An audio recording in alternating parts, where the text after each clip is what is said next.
Okay, updating our discussions on settlement of the West, looking at some of the different acts that precipitated the settlement of the Great Plains and the Rocky Mountain states. The Homestead Act, the Timber Culture Act, Desert Land Act. Looking at the breakup of the reservations under some of these acts, such as the Dawes Severalty Act, the Newlands Act, water rights and water reclamation projects. Indian Reorganization Act, 1934, the Oklahoma Land Rush. Then look at Industrialization back east, Andrew Carnegie, Henry Ford, labor issues, Homestead Strike and the Pullman Strike. So any questions on those? All right. To go way back to the Louisiana Purchase in 1803. Yes, buys the entire territory of Louisiana, which was defined as the area from basically the Gulf up to Minnesota, across to Montana, back down again. Doubled the size of the United States overnight. Then afterwards, you have all these other annexations. Texas annexation, 1845. U.S. won the whole quarter of the Southwest from Mexico after the Mexican War in 1848. The Gadsden Purchase, 1853, and others. The U.S. has millions upon millions of acres just sitting there. Start realizing some of it, hey, it's good for agricultural products. You can farm on some of these lands. They're realizing there are a lot of valuable minerals on them. Those we use industry and factories back east. But the federal government owns all this land. And so it's trying to figure out, what are they going to do with all this? Well, it's a nation of farmers. They don't want this land just sitting empty. Empty as in empty of Anglo-American settlers. So they want to bring people out to populate this area. Develop the resources of it so the U.S. can basically get its money's worth. So for years in Congress, up for the Civil War, there are all sorts of acts being proposed in Congress trying to make it easier for people to buy this federal land in the Great Plains, the Rocky Mountains. So people stream out from the east to build a farm or ranch or whatever else. Well, essentially, a lot of this was blocked because of Civil War politics. Politics between North and South. The South kept blocking this legislation because all its territories, as it was, is going to be free territory. The type of agriculture being practiced in the South that allowed slavery to exist simply couldn't be practiced in an area like Kansas or South Dakota or Wyoming. So how many rice paddies do you see in Wyoming? None. The geography, the climate just makes it impossible. So you don't need that large-scale labor. You don't need these large, high-profit, high-intensive labor crops you have in the South. Nature just makes it impossible. So it's not until the middle of the Civil War that they're actually able to pass this legislation, the Homestead Act. Essentially, Congress is looking forward to a time after the war when, finally, the nation can devote itself to settlement and building, sending all the settlers out west. Like I said, the land offering here is a pretty good deal. And the Homestead Act, this act gives 160 acres to anyone who would pay just a $10 registration fee, stay and farm on it for at least 5 years.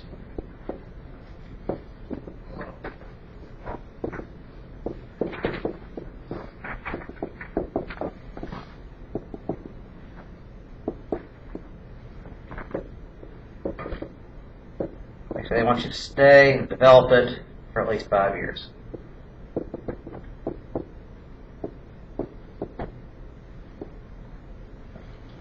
So why that 5 years? Well, they want to make sure you're staying there for a lifetime. You're not just simply buying up land and want it developed, but recognizing that sometimes farms fail.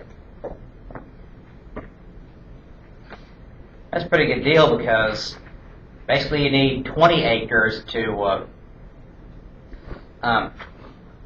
feed and maintain your family. The rest you produce for profit. So that's 160 acres for $10. It's a pretty good deal. If you say you got land in places like downtown Dallas, downtown Houston, going for $1 million an acre.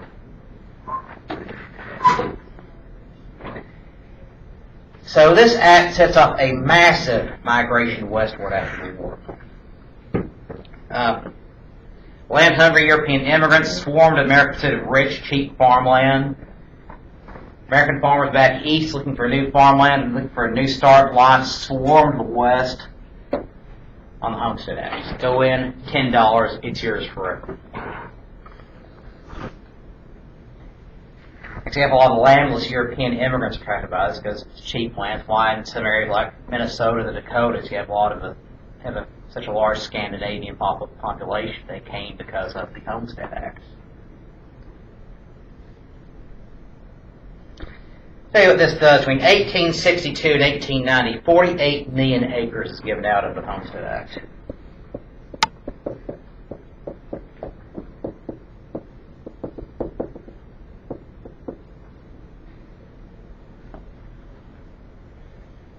That is given to 600,000 families.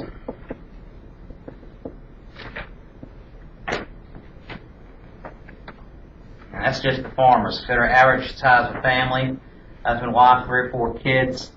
Upwards maybe 3 million just for the farms.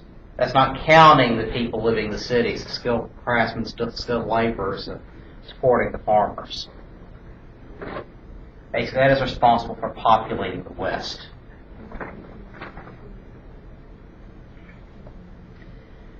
But there's no such thing as free lunch. You got to stay in farming. You got to make it thrive. Some land is better than others. Of course, farmer, no matter how hard you work, you have to find yourself with the fact that you are at the mercy of nature.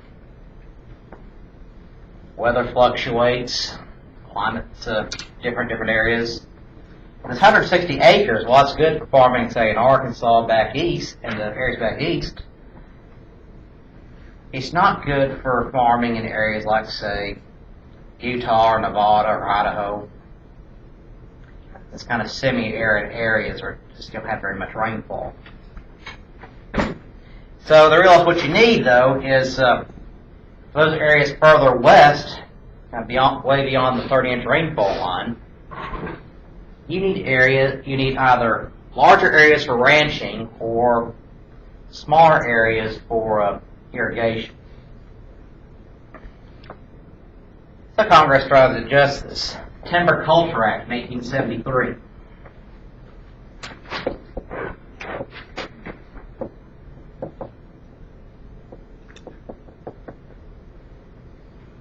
Congress recognizes that a lot of these areas are very arid. They don't have very few natural trees growing on it. There's like Kansas and Nebraska. So it's recognizing the need for forestation. What Congress does is, through the Timber Culture Act, homesteaders can claim another 160 acres beyond the Homestead Act if they planted trees on a quarter of this new land, that's within 40 acres of it, within 4 years. That's after the trees have delivered on it, is that they have to plant them.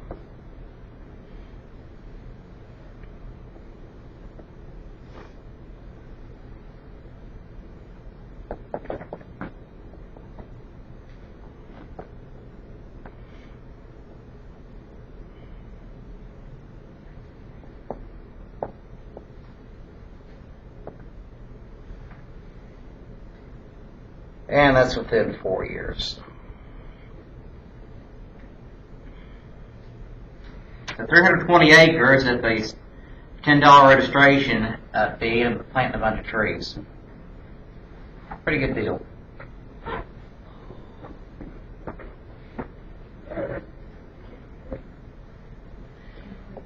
This produced gave away another 10 million acres. Brought a lot of much needed forestation for the region. One thing they learned during the Great Depression or the Dust Bowl era, why trees are so important, is dust breaks. I often see a lot of trees along fence lines because basically, if it's a dry area, not a lot of grass on the ground, it keeps all the soil from blowing away. They say that a lot in the Middle East now. Mm-hmm. Right. The deforestation. Yeah, so this is learning a lot from basically American farmers.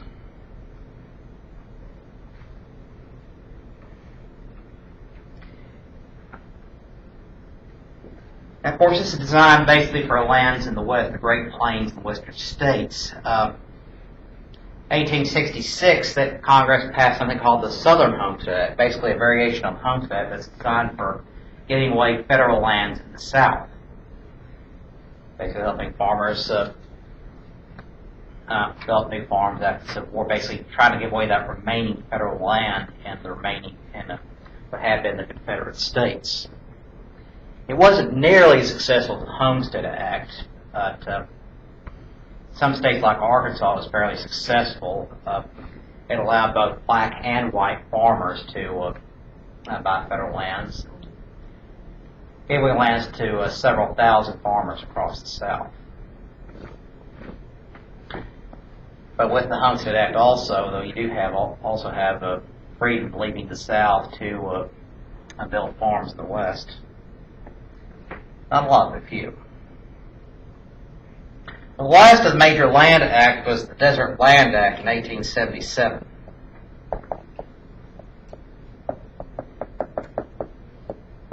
Ranchers had lobbied for this. It allows landowners to obtain 640 acres in the western states for $1.25 an acre,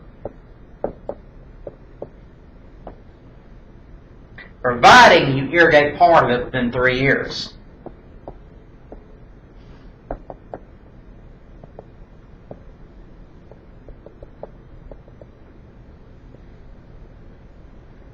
That's still a pretty good deal. Land's cheap, but the terms are so vague that it invited a lot of fraud. What do you mean by irrigation? What ended up happening is sometimes these ranchers take a big bucket of water, dump it on the ground. Okay, it's irrigated. Sometimes they'd hire people to go out and buy this land and turn around and give it to them. So these farmers ranchers getting these huge spreads for very cheap. You have a lot of problems in the West of competing land claims, and some ranchers buying so much land basically they end up closing other ranchers. For example, the notorious Lincoln County War in New Mexico. Men like Billy the Kid used their reputation, so forth. Sheriff Pat Garrett basically started as competition between these large ranchers competing land claims. Essentially, they would end up buying large spreads that would end up basically enclosing these small ranchers here. They started inventing barbed wire. Barbed wire was useful for keeping cattle from wandering off, but also it enclosed off your land so guys who were enclosed like this couldn't get to their land. Yeah, some areas you had these incidents called the fence cutter war. Basically, kept going out pairs of pliers cutting these fences to so they could get to their land. A lot of very violent conflicts in some of these areas as a result of trying to seize all this cheap land.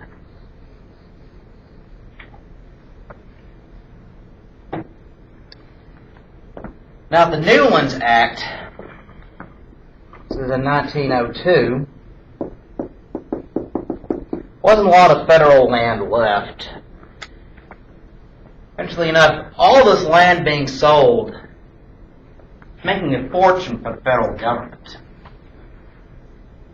Because the U.S. is selling so much land, and because of the tariff on imported products, The United States really didn't need any kind of taxes or fees at that time period. It's basically running surplus just off land sales and a tariff on imported products.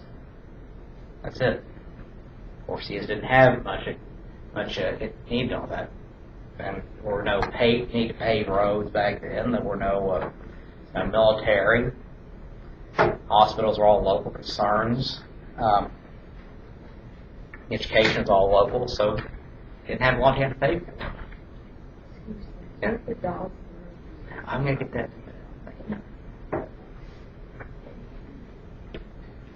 Excellent question. So what the Newlands Act does is, in 1902, sets aside most proceeds from sales of public lands in the 16 western states and territories, basically the Rocky Mountain states, to finance dams and irrigation projects in the West.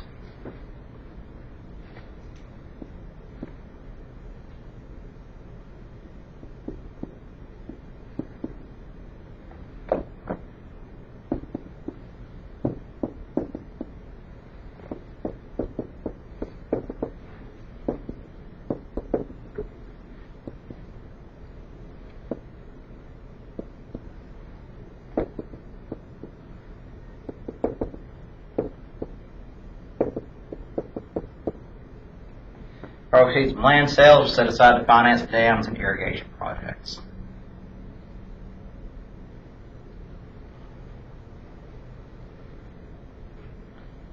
There's a lot of the lakes and reservoirs, irrigation ditches and so forth out west are actually because of that act.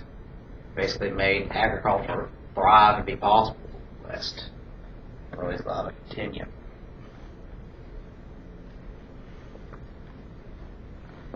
Well, now here's the problem. It's so successful to bring out so many settlers, farmers, though, that the government gets to a point that it starts running out of land.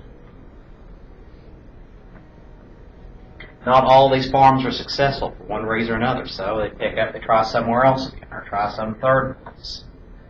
And then the settlers start realizing all these reservations that they demand, that tribes all been forced to by the end of the 1870s, because there's some good farmland on those lands that the tribes aren't using.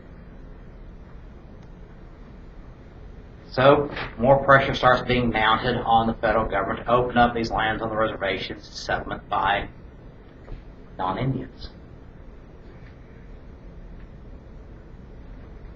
Which brings us to the Dawes Severalty Act. It's called the Dawes Act.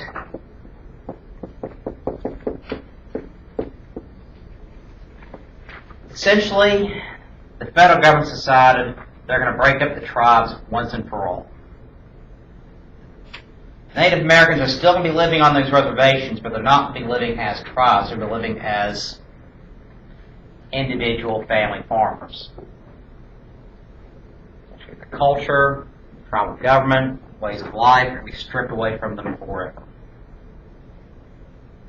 It is, as one an Indian agent once said about the government policies in the area, the policies were to make white men of them.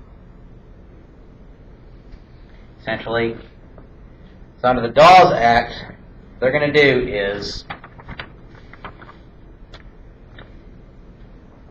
that gives 160 acres to families on the reservations, 80 acres to single men, and for tribal lands,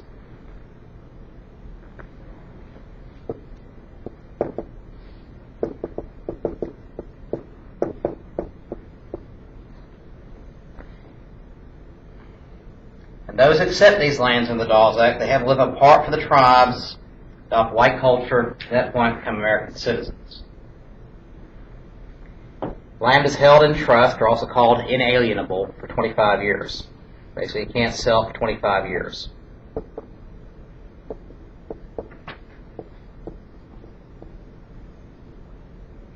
Basically, they want these Native Americans basically live apart from the tribes, give up the tribal ways.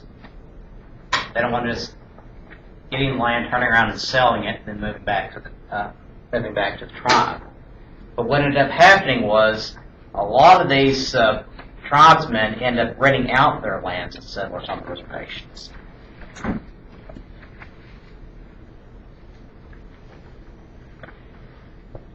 So all this land is stripped away from the tribes in order to try to break down the tribal government. So in the meantime, all the surplus land set aside by the Dawes Act, not claimed, is being given to settlers not of Native American descent. In fact, you can see here what they're trying to do here is tribal 80 acres to single men, not women, to men. Women get nothing. Essentially, it's the Victorian idea that women are to stay with their families until they get married. I'm saying that in some tribes, it was the women who owned all the property. In some tribes, marriage was a property arrangement between families. It's basically completely breaking up the idea of family identity and property and ownership in some tribes.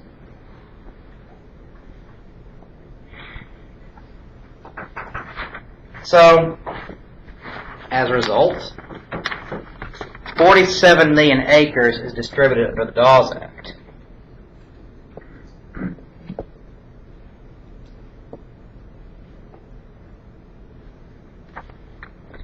But another 90 million acres existed within the reservation system, most of which eventually went to white settlers.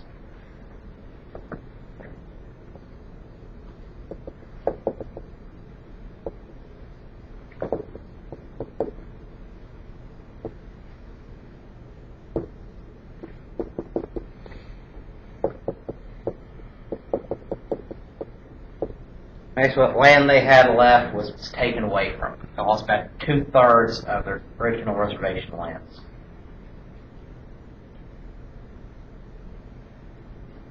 Land was promised to them, it's taken away once again. Native Americans are not given American citizenship until 1924. In 1934, midst of the Great Depression, President Franklin Roosevelt and his administration were looking at the problems of poverty all over the country and looking especially at the issue of the reservations, poorest lands in the country. And they realized the problem was the communities had been shattered, completely broken, traditions taken away from them. The only way to try to fix that would be to try to give the ownership of the reservations back to the tribes, try to rebuild the tribal governments. But the tribes run the reservations in their own way.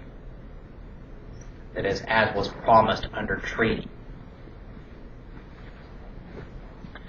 So, the Indian Reorganization Act is passed.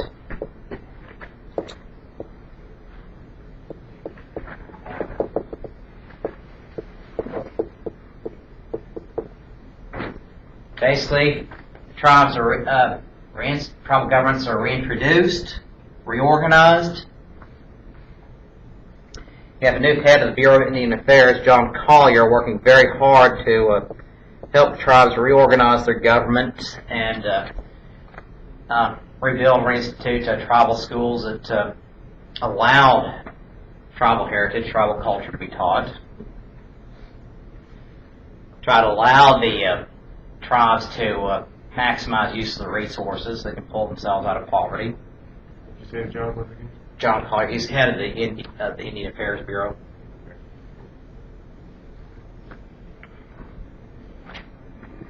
But by this point, the 138 million acres once owned by the tribes on the reservations has been reduced to 48 million acres, half of which was useless for agriculture. This area is too dry, completely inaccessible to irrigation, Basically just worthless scrub brush.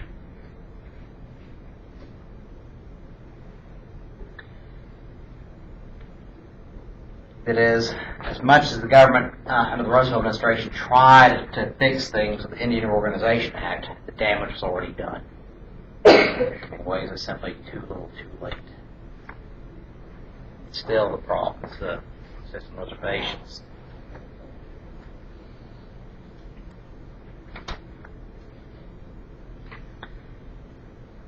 Well, as all these federal lands are starting to close, the federal government starts realizing there isn't a lot of land to give away under these different land acts.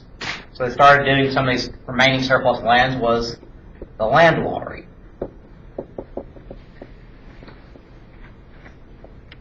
If they win the big lotto jackpot, essentially giving away free land, just raffling it off to contestants.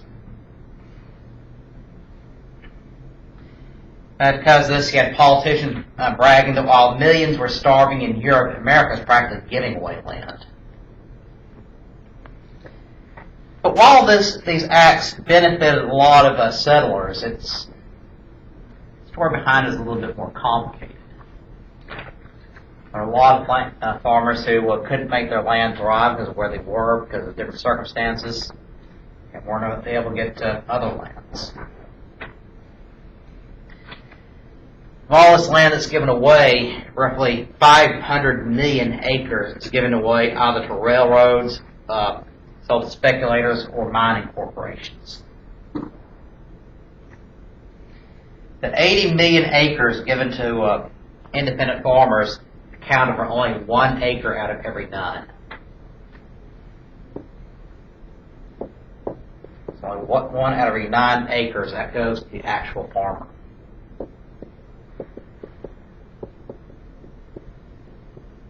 The rest basically was not being used for agriculture at all, even though it could have been. The rest simply held by the railroads, by speculators, or renting it out, or mostly to mining corporations in the West.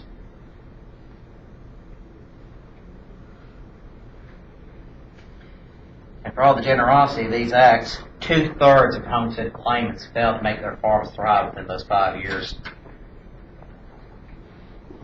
2/3? 2/3.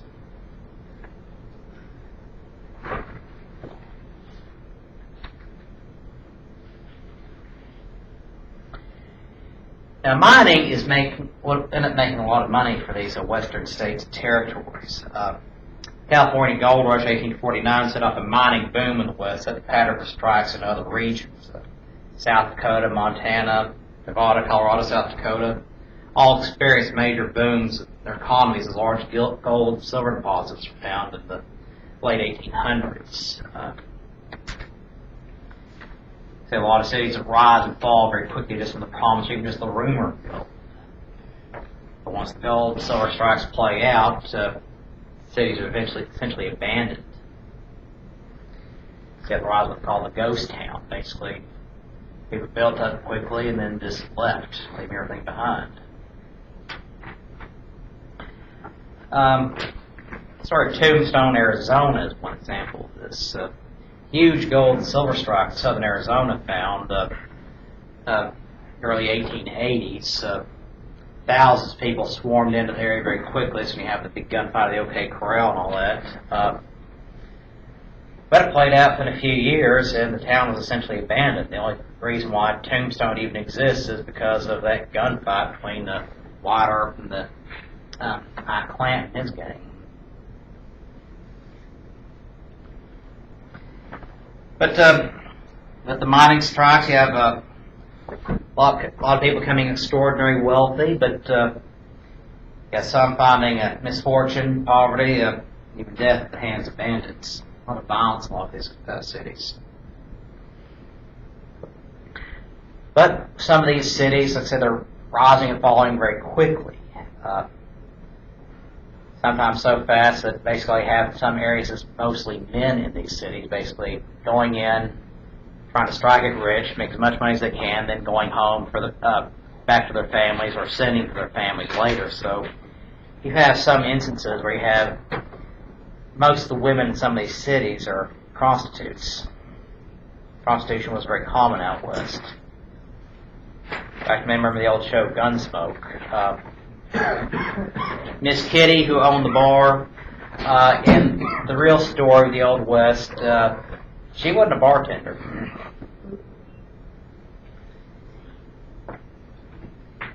In fact, the radio show, Gunsmoke was originally on radio before it came on TV. They had an episode on the radio in like 1953, the Christmas episode. Marshall Dillon wanted to take Miss Kitty out to the Christmas dance the town was having, but a lot of people were objecting. The U.S. Marshal wanted to take a common saloon woman to the dance. Of course, it could say on the radio that she was a madam. But that was the real story of the West.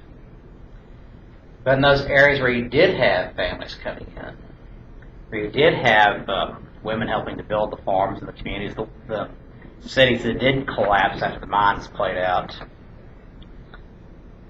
a lot of those women were very important in helping build these communities, which is why in Western states and territories, women get the right to vote first. Because they prove themselves to be an invaluable part of the community, part of building these farms communities. Their opinion and their voice counted. And in many cases, it was the women bringing culture and religion to these communities. Basically, it was the women basically responsible for having these churches being built. Some families, it is the woman is seen as the moral leader of the family. Basically, the woman making sure everybody got up and got everybody to church in the morning.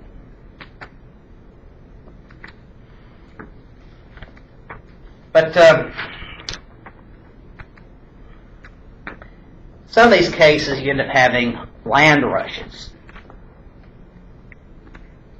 For example, as the West filled up, more and more pressure being put on settlers to open up the reservations. In this case, particularly the Indian Territory. That's the present-day state of Oklahoma. Well, in March 1889, the Creek and the Seminole tribes had lived in basically what is now western Oklahoma since the 1820s after being forced out of Alabama and Florida, had their land rights stripped away by President Benjamin Harrison. Basically tells them, get out. Even though the treaty clearly said they were to have this territory. And the territories opened up to settlers at noon on April 22nd, 1889, called the Oklahoma Land Rush. So you had people lining up on the borders,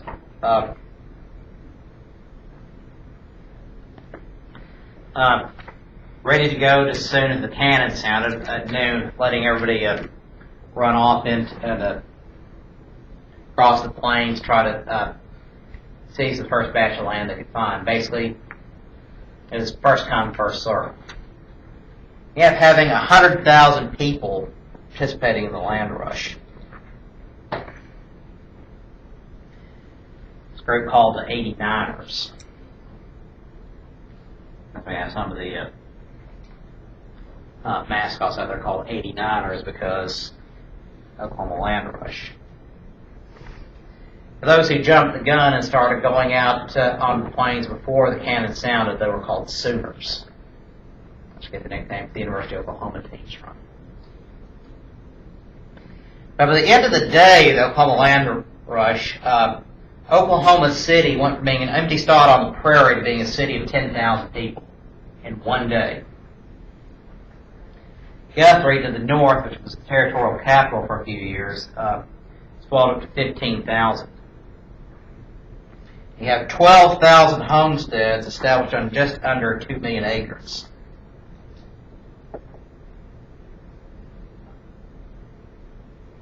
$0.92 million.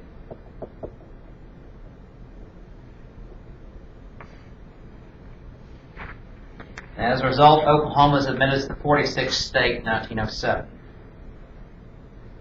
Population population on the Great Plains tripled between 1870 and 1900 because of these land acts. 1890, the frontier line was essentially gone because of this. What you have basically is going from these wide open prairies to busy, productive farmsteads in just a few years. But times be good for some and difficult for others. You have ranchers suffering from droughts and blizzards and so forth, bankruptcies, deflation, so forth. But what's happening to all these products that they are producing? You have these cattle barons out west. They sell all their cattle. You have the big cattle drives happening in the 1860s and 1870s. Essentially what happened was a bunch of Texas ranchers realized they could get like 10 times as much money on cattle they sell in Kansas rather than selling it in Texas. So they ended up driving on the cattle trails up to areas like Abilene, Kansas, Wichita, Kansas, where the main railheads were. Cattle was selling for $4 in Texas if they sell for $40 a head in Kansas. So that's a pretty good deal. So of course you're going to drive a few hundred miles away. But what ends up happening, though, is these cattle are transported by rail car from Kansas all the way up to Chicago. Chicago, you have all these butchers and meat processors. Cattle are slaughtered and meat sold and distributed all over the country.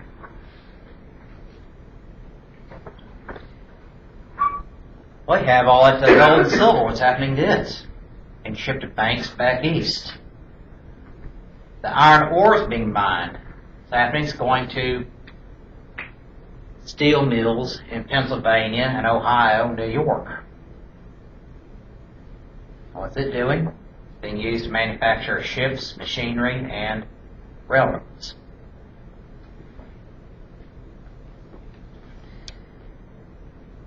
Now, farming had its ups and downs in this time period. The industrial sector of the United States posting incredible gains. Industrialization increasing very rapidly in the United States after the Civil War, transferring from defense manufacturing to all sorts of other products. In fact, by 1890, the United States outproduced every country in the world. The United States was the leading manufacturer of manufactured goods in both terms of quantity and value. We could outbuild, outproduce anybody. Compare that to 1790, 100 years before the U.S. was getting started, we had hardly any industrialization. Went from being nothing to being left behind the Industrial Revolution to leading it within a century.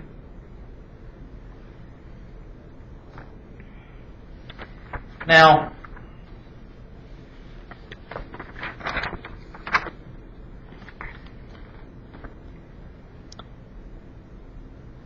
while the men who own these factories are bringing in an unprecedented amount of wealth, a lot of other changes are happening too. You have a rising middle class also enjoying the fruits of this new manufacturing might. But as you need people to figure out all the orders, keep up the inventory, keep up the money. You know, these clerks and accountants giving rise to a new middle class, middle managers, part of the middle class. But the people doing the brunt of the work for these factories, though, who had to work machinery, had to endure 12, 14-hour days each and every day to make these industries strong and powerful, actually saw very few of the benefits. Now consider the United States. We have a lot of natural resources at our disposal. Iron, coal, timber, oil, water power. As the river systems we have in the United States are actually very productive, not just for shipping goods from point A to point B, but water mills as well, water wheels. We also have a lot of labor coming into the United States. From the farms, people is giving up the farms, not wanting to live on the farms anymore, and from immigrants entering the United States. The United States is an immigrant nation. Everybody living in the United States today is either an immigrant or the descendant of immigrants. Every last one of us. And you have this great wave of immigration in the late 19th century. The 1870s and 1880s, from the 1870 to 1890, you have 8 million immigrants entering the United States. Yeah, mostly from Western and Southern Europe. Start shifting more to Southern and Eastern Europe in this next great phase between 1890 and 1914. 15 million immigrants coming during this time period. 1890, just before the World War I. Got a question? For me? Yeah. Nothing. Okay. Do you have a question? I'm just struggling trying to figure this out. I'll try to Alright. Example just what this means. In 1900, total population of the United States is 76 million.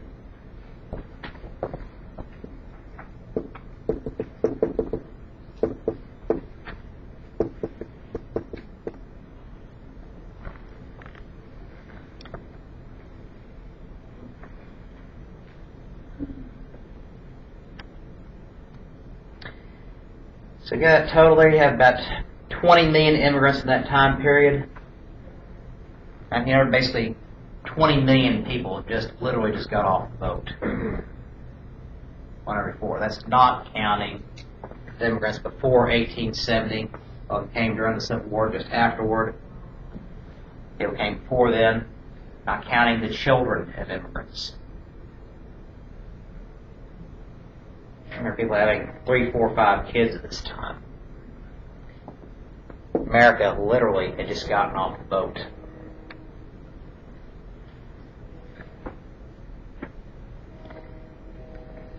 But consider this number also. Between 1880 and 1914, average wages of the American worker rose on average by about $7 a year. 1880 to 1914. Before 1900, the average work day was 10 hours a day. Skilled laborers earned about 20 cents an hour, and skilled labor about half of that. That's this time period, it's where you get the expression, another day, another dollar, because an unskilled worker working about average 10-hour day, that's what you're making, $1 a day.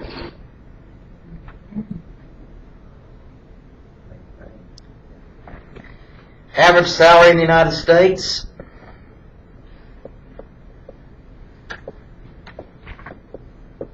it's about $400 to $500 a year.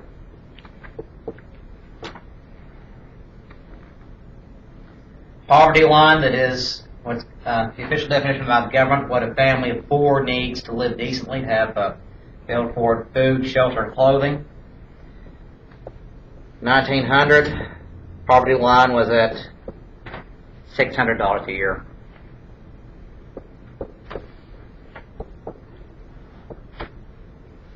Most Americans are living in deep poverty. The idea of most Americans living above the poverty line, most Americans being in the middle class, that is a 20th century creation. And that is only because of the labor union.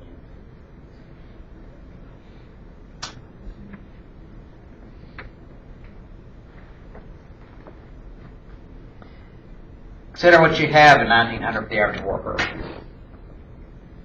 You don't have holidays or vacations. You might get Christmas off. You might get Thanksgiving off. Maybe. Maybe they didn't have to. Did that happen under 1934? Is it? No. This is different.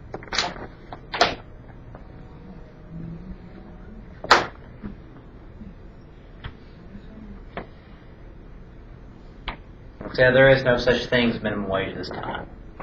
No such thing as wage equality acts or fairness in hiring. Like I say, they can fire you any time for any reason. You have retirement? Nope. You work until you can't work anymore, work till the day you die.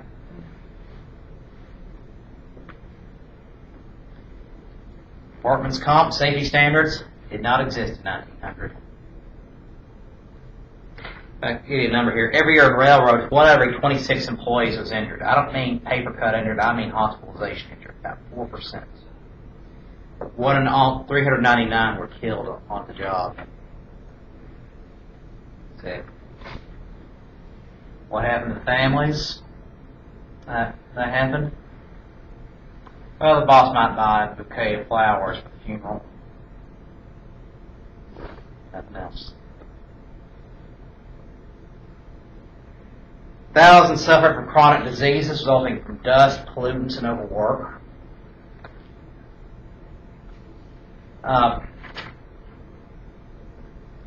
You have coal miners in Appalachia, West Virginia, Eastern Kentucky, Pennsylvania, that area. They are having to dig out this coal underground 10, 12, 14 hours a day, barehanded, without any kind of protection. So as coal doesn't have flying into their nose and a condition they call black lung disease. Makes their lungs are coated with coal dust. So you could be 30, 40 years old, you'd be completely wore out. Basically unable to work. That's not counting that black lung disease, it's not counting the possibility of lung cancer or emphysema. Textile workers, you have all those cotton fibers flying around, you have something called white lung disease, basically. Let cotton get into your lungs. Also die from emphysema or lung cancer. Any health insurance? Nope, not 1900. So that's going to be a very serious problem the United States is going to have to face. Workers are injured and crippled on the job, workers with no rights, no say, and toiling in poverty. But you end up having, through industrialization and invention, it's changing the way Americans live, slowly and slow and subtle ways. Example, the transportation industry. In 1895, 4 automobiles existed in the entire United States. Just 4. Just toys for the rich. 1895, there were just 4 cars. By 1917, there are 5 million cars in the United States. And so, in the 1870s, European scientists perfected the internal combustion engine, which made the modern car practical. Charles and Frank Dury produced the first gasoline-powered car in the U.S. in 1903. Before they actually had steam-powered cars. The first gasoline-powered car. That is, the internal combustion engine provided a lot more power and a lot more practicality than the steam engine could. But into this mix, you have all these great auto manufacturers, usually trying to build these luxury cars and so forth. By 1906, Henry Ford comes along.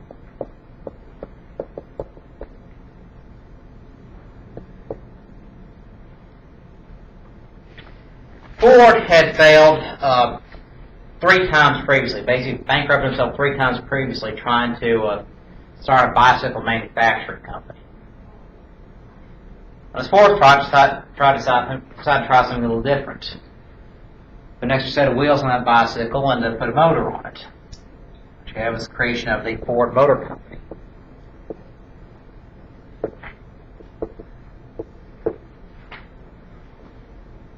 He maximized production of the least amount of resources, basically perfecting the assembly line for the automobile. The assembly lines you had for other industries, but Ford perfected it for the automobile. Basically, instead of having one group of people working on one car at a time, they had one group of people working on one part of the car at a time, basically. One group put the wheels together, then a guy brings it to the next part where basically they put the body on. The next guy puts the engine in. Next guy puts all the other features in. They paint it. It's ready to go. Basically, Ford reduced the amount of time it took to manufacture a car from 12 hours to 1.5 hours. Quickly, cheaply, put America on the road. Of course, it's not much. By 1914, the Ford Motor Company was the most successful car company in the world, but in the process, took a lot of the independence out of the work, basically making workers interchangeable. But the Model T, this car everyone was driving, 1914, you could buy a new Model T for $950 to pay on installment. 1929, buy a new Model T for $290. Basically, anybody could own one.